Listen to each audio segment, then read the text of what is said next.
Greetings from the Broca Beach Club. We are a group of action figure collectors from New Jersey and neighboring states. We hope you enjoy this video, first of a series that will introduce and review a little known but very special action figure line. Madelman 2050 was a 3 3/4 tall action figure line produced by Spanish toy maker Exin in 1988 and 1989. Simultaneously, Milton Bradley, which had been recently acquired by Hasbro, introduced G.I. Joe to Spain, and like in the rest of continental Western Europe a year before, Hasbro's product became an incredible success in terms of popularity and sales. Exin knew well beforehand that G.I. Joe would be invading toy stores in Spain, and had in fact been keeping an eye on a real American hero since it debuted stateside in 1982. The company developed Madelman 2050 as a competing line, clearly imitating some aspects and copying some design elements, but also borrowing ideas from other popular toy lines and introducing innovative play features and stories. Join us as we reveal the history of Madelman 2050, discuss its lore, and review these fun action figures and some of their vehicles from the Broca Beach Club's vault. Let's start with pronunciation. It's Madelman, not Madelman. Madelman 2050 inherited its name from a pre-existing brand, Madelman. Madelman was an older action figure line from Spain, originally developed by Exin and made by Madel Plastic Industries, hence the name Madelman. But Madel isn't a common Spanish name or word. Madel Plastic Industries was once a division of the larger Delgado Manufacturing, which in the original Spanish is Manufacturas Delgado. Take the first syllable of each word and you get Madel, which is where the name originates. While we are on this subject, Exin itself is a composite word. The full name of the company was originally Exin S.A., where S.A. stands for Sociedad Anónima, or Anonymous Society, a type of corporation that is common in Spain. Exin is formed from the first syllable of each word in its full name, Exclusivas Industriales, which means industrial exclusives in English. The original Madelman was also an answer to G.I. Joe in an earlier time. Hasbro introduced the first articulated action figure, coining the term in 1964 with the 12-inch tall G.I. Joe line. Exin noticed its success and knew that there was an unoccupied niche for that kind of toy in Spain. Competing Spanish toy company Gaper would not license and produce 12-inch G.I. Joe or Gaperman until the 1970s. It was in the mid-1960s that Exin and a partner purchased Madel Plastic Industries and developed the original Madelman line, which debuted in 1968. Although inspired by the 12-inch G.I. Joe, Exin designed its own articulated figure body. It was made in a smaller scale than G.I. Joe, namely 17 centimeters or nearly 7 inches tall, closer to 1/10 scale as opposed to G.I. Joe's 1/6. This was the smallest scale for which clothing could be made and sleeves could be sewn by Exin and its contractors. The smaller scale made production of the line less costly, and the final product more affordable than the larger G.I. Joe. The original Madelman line would stay in production until 1983. In 1982, Hasbro introduced G.I. Joe, a real American hero. Using a new scale, 1:18, the figures were 3 3/4 inches tall like Kenner's popular Star Wars figures, and featured a new body construction. Commonly referred to as O-ring construction by collectors because of the rubber O-ring that attaches the waist and legs to the torso, these figures were very articulated and detailed for the time. Hasbro based them on Mego's Chips action figures, which were in turn based on Takara's Microman, which Mego licensed and sold in the US as Micronauts, and which was Takara's attempt at making a smaller, more affordable G.I. Joe-like action figure line, which they had licensed from Hasbro to sell in Japan.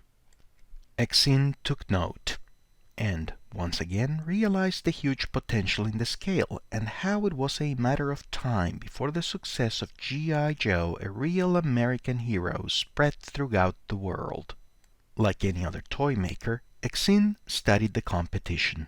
They acquired at least one 1982 G.I. Joe to study and devised an improved system to tie the legs to the waist and torso compared to the beloved rubber O-ring, as evidenced by a patent filed in Spain that same year. Note that the drawing shows the 1982 Snake Eyes version 1, and that the piece that was patented allows for the exact range of motion of the O-ring system, but uses a strong, flexible plastic piece that replaces the leg bar with hook metal part in addition to the O-ring, thus reducing production costs and increasing the durability of the figure. It is also noteworthy that the Hasbro 1982 G.I. Joe figures, like the Mego figures that were used to develop them, did not have swivel elbows.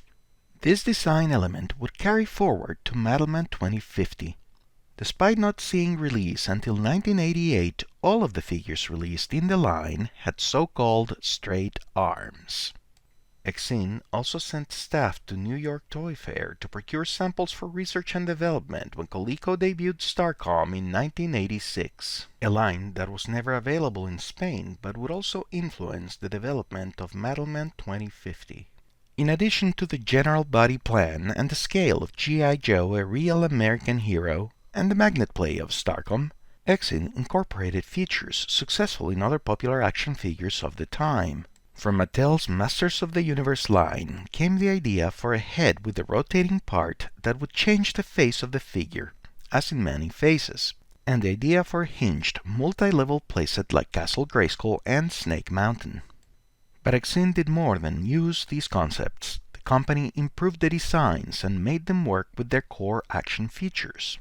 The magnetron power of the line activated the face changing and allowed the good guys to defy gravity thanks to the Teen Toy steel floors used in the Basertron playset.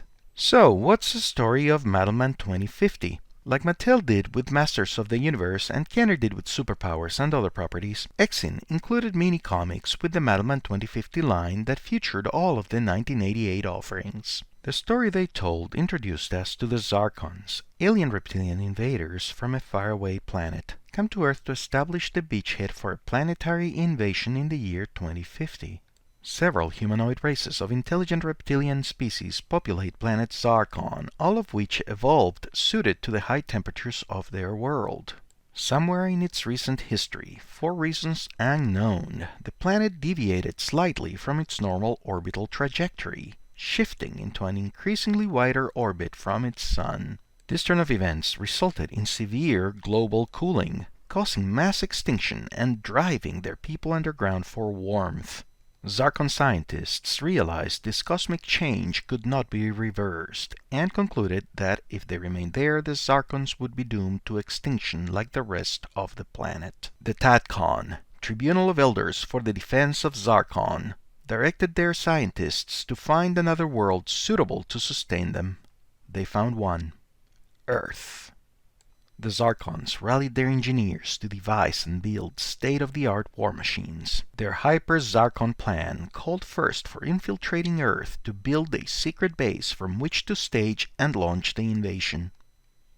To avoid discovery by the Terrans, not only was their base to be located underground inside a volcano with temperatures too high for Earthlings, but the Zarkons also developed the ability to change their faces to appear human. An elite special force, the First Strike Unit, was mustered. Its vanguard formed by a squad of 4 operators hand-picked from the best that the Zarkon Space Army, active or retired, had to offer, and subsequently equipped with the most advanced war machines in the Zarkon fleet. Lagarde, commander of the First Strike Unit of planet Zarkon, a veteran soldier specialized in reconnaissance and infiltration, capable of operating all Zarkon combat vehicles.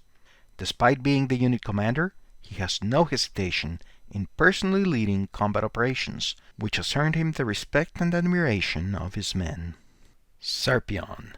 Unlike the rest of his unit, Serpion is a merc. He previously served in the Zarkon Space Forces, where he earned the distinction of Best Scorpion Combat Pilot in the history of the Zarkon Army. Saurius, the unit's space biomechanic and their best Falcon Space Pilot. Although an expert in the maintenance and repair of all StarCom equipment, the skills and experience that earned him a spot in the 1st StarCom Strike Unit were gained in his station as Guardian of the Labyrinth of Ox. The Hyper-Zarkon plan for an underground base in a terrestrial volcano required the development of a network of tunnels similar to those in Ox, and Sorius was the best choice to create a similar maze from which to stage an invasion of Earth. And last but not least, Reptis, Galactic Transmissions Specialist. The best telecommunications engineer on Zarkon, Reptis had left active army duty to become Dragoman of the Great Crater, but was recalled to join the 1st Strike Unit and tasked to carry out Plan Hyper-Zarkon. He is a qualified expert driver of the Batros Mega Robot. The Hyper-Zarkon plan directed the 1st Strike Unit to arrive on Earth undetected and enter an active volcano. In its depths, they would dig and build a labyrinthian base in temperatures comfortable to them but lethal to Terrans, from which to invade the surface. Unfortunately for them, research sensors and monitoring cameras previously placed in the volcano by Earth's scientists detected their presence, and the planet's defense ministry was dutifully alerted. The ministry in turn immediately activated the Kotamen, a highly trained special force created to defend the planet from any possible threats from without. All Kotamen are given the magnetron power which allows them to defy gravity and walk on any magnetic metal surface. As it would turn out, it would also allow them to unmask Zarkon infiltrators, revealing their true reptilian face. The Kotamen roster was composed of Zan, pilot and commander of the Kotamen, specially trained to drive the Sentinel cosmic robot. Darman, team mechanic and test pilot, capable of maintaining and repairing any vehicle in the Kota fleet, and specially trained to drive the Tarantula and the Defender. Carson, psychophysical instructor. Although he is a hand-to-hand combat specialist, his favorite weapon is a missile launcher standard to the Kota fleet vehicles that he personally adapted into a shoulder-mounted weapons system. And Bran, the unit's scientist, expert in biotime. Like the rest of the Kotamen, Bran has been trained in the operation of all mechanized vehicles in the fleet, but he also flies his own personal combat auto-propelled unit with incorporated high-frequency lasers. They also had a robot companion, alternatively known as Mascot or Poppy Toppy, which was included with Zan. Like the Zarkons, the Kotamen were issued the most advanced, high-tech combat machines their planet had to offer. The Sentinel, Defender, and Tarantula. They also had a base of operations, Basertron 2050, which was located in the Arctic polar region of Earth.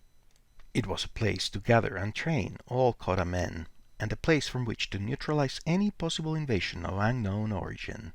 What the acronym KOTA stands for was never revealed, but it is likely that the C is for command and the T is for terrestrial. The order of these letters would differ in English, just like NATO is known as OTAN in Spanish, but we have chosen to keep the original acronym in our translation because the order of the letters may not simply be reversed in English. It could also be scrambled, depending on what word each letter represents and how compound words are translated. There were 5 mini-comics in total, which featured the characters, vehicles, and playset previously discussed. The first and most common, the Zarkon Invasion, set up the playing field, with the following issues showcasing small battles between some of the characters and their gear and vehicles. We will cover them all in more detail in future episodes. Despite Exin products like Tente construction bricks and Scalextric slot cars being popular in many countries in Europe and Latin America, Madelman 2050 was sold almost exclusively in Spain. There is one known ad for the line in Greek comics from the late 1980s, and several figures have been available on eBay over the years from Greece. However, no other countries are known to have had Madelman 2050. Because the line was made essentially for the Spanish domestic market, it is safe to assume that it was not produced in high numbers. It is also noteworthy that, unlike most of its competition, Exin did not have its toys manufactured in China. Madelman 2050 was made in Exin's own factory in Molins de Rey, just outside Barcelona. The line was designed and made in Spain. In addition to the mini comics included with the toys and freely given away at retailers that would carry the line, Exin made 4 known television ads for the Spanish market.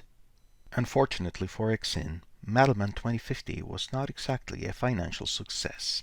G.I. Joe had a cartoon and a full-size comic book, among other merchandise, and thanks to the usual marketing formula, sold very well. Madelman 2050 was unable to compete. There were no cartoons or television series that resembled the line.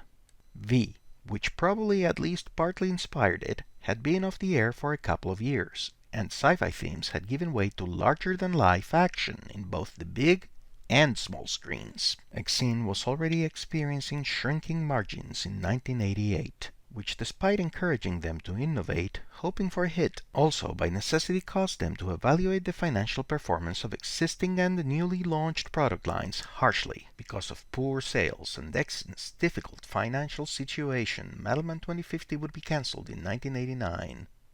When the 1989 product series was introduced, several figures were listed for ordering by retailers that in the end would never be made. Exin would cut its losses, and only those vehicles and figures that had been developed to the tooling stage were produced, along with 2 figures, Deltox, Zan, and Electro Lagarde, that were made of pre-existing parts, but included new accessories and decos.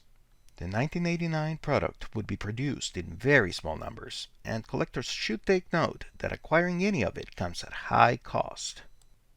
The product released in 1989, in addition to repackaged 1988 product, included the following StarCom vehicles: Fantox, video capturing ultra ship with real photo visor; Montrak, geostrategic mono tractor; Dragotrack Amphitron, armored Zarko tank for Magna Combat and transport with Amphitron attack module; and the following Kota vehicles: Skytron, Cosmo Combat armored reactor; Clonstar, tactical interceptor and automatic deployment Cosmosphere, piloted by robots and clonemen; and Transcom, Cosmo extinguishing propeller launcher servo ship. We will review them in detail in future videos. Please like and subscribe so you don't miss part 2 of our Madelman 2050 series, detailed video review of the 1988 StarCom figures, coming soon. Please let your friends know about the Broca Beach Club channel and leave us reviews anywhere other potentially interested collectors can find them.